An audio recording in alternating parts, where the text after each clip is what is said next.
नमस्कार शेतकरी मित्रांनो, मी ऋषिकेश काळेंगे। आम्ही दैनिक कृषी जागरणच्या माध्यमातून आपल्यापर्यंत सातत्याने नवनवीन व्हिडिओ घेऊन येत असतो।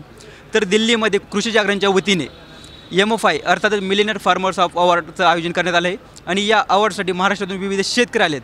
तर आपल्यासोबत आता एक शेतकरी आहेत, तर त्यांच्याशी आपण आता बातचीत करूया। सर, आपला परिचय काय? मी हेमंत देशमुख, वाशिम जिल्हा, महाराष्ट्रातून आलेलो आहे। सर्वप्रथम तर अभिनंदन करतो आणि धन्यवादही देतो की महाराष्ट्रातल्या शेतकऱ्याला आज दिल्लीमध्ये कुठेतरी जागा दिली, कुठे एक रेड कार्पेट अंतरलं की नाही। शेतकऱ्यांचा एक अभिमान, शेतकऱ्यांसाठी अभिमान आहे की शेतकऱ्यांना त्यांनी सन्मानित केलेलं आहे। कारण आजपर्यंत शेतकऱ्यांना सन्मानित करण्याची कोणीही त्रास घेत नाही आहे, त्याबद्दल मी परत एकदा धन्यवाद देतो। मी वाशिम जिल्ह्यामध्ये आहे। वाशिम जिल्हा हा पूर्ण सोयाबीनचा जिल्हा आहे आणि या जिल्ह्यामध्ये सर्व शेतकरी 100% शेतकरी सोयाबीन पेरतात। आज सोयाबीनची कंडिशन इतकी बेकार आहे की 4000 रुपये क्विंटलनी पण फार मोठ्या मुश्किलनी सोयाबीन विकणं सुरू आहे। सोयाबीनचा जो काही उत्पादन खर्च आहे तो सुद्धा निघणे कठीण झालेला आहे। सरकारच्या चुकीच्या धोरणामुळे किंवा सरकारचे जे रेट्स आहेत त्याच्यामुळे शेतकऱ्यांना सोयाबीन पेरणीसुद्धा परवडून नाही राहिले। तेव्हा मी कुठेतरी याला वेगळं काही करायचं म्हणून मी एक मल्टीक्रॉप सिस्टीम त्यामध्ये केलेली आहे, ऑटोमेशन केलेलं आहे। तिथे सोयाबीन व्यतिरिक्त असे एक 20 क्रॉप टाकलेले आहेत की कुठेतरी आपल्याला मार्केटमध्ये त्याचा फायदा होईल। एक क्रॉप गेलं तर दुसऱ्या क्रॉपचा आपल्याला फायदा होतो। सर, आता आपण सोयाबीनचं बोललो की सातत्याने सोयाबीनमध्ये चढ उतार होत असतात। दराचं नियोजन सरकारने कसं केलं पाहिजे?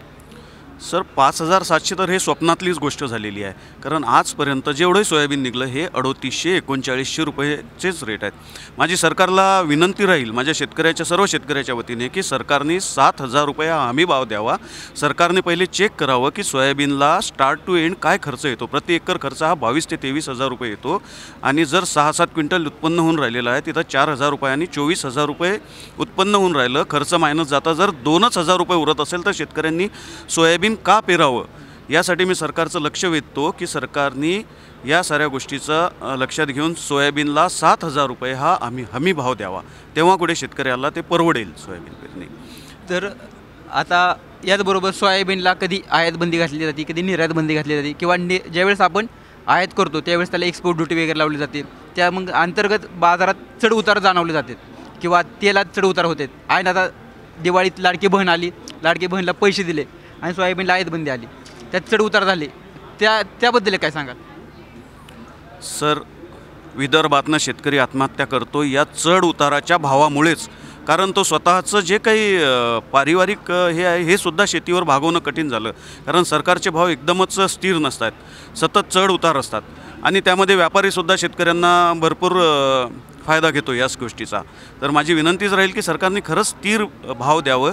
ह्या ज्या काही योजना आहेत ह्या योजना पूर्णपणे बंद करावा। लाडकी बहीण असो आणखी कोणचं असो, ॲक्च्युली त्याच्याशी आम्ही शेतकरी म्हणून हा विषय नाही आहे, पण सरकारने रिकाम्या योजना देण्याऐवजी जर कृषीला भाव दिला, कृषी मालाला भाव दिलं तर शेतकरी एक आत्मसन्मानाने जगेल आणि हा जो विदर्भातल्या आत्महत्याचा जो काही हे आहे हा थांबेल। तर आता सर, आपण दिल्लीत आलात। दिल्लीत महिंद्रा ट्रॅक्टर आणि कृषी जागरणच्या वतीने मिलेनियर फार्मर्स अवॉर्डचं आयोजन केलं होतं, त्यात तुम्ही आलाय, सहभागी झालात महाराष्ट्राच्या वतीने। याचबरोबर इथं देशभरातील विविध शेतकरी आलेत, त्यांना भेटून तुम्हाला काय वाटते?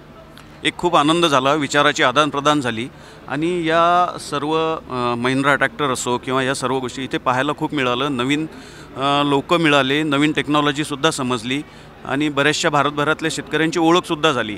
त्यामुळे शेतीमध्ये काय नवीन प्रयोग करता येतात हे पण जाणता आलं।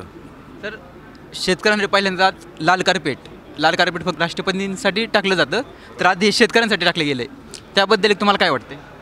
खरंच खूप आनंद झाला।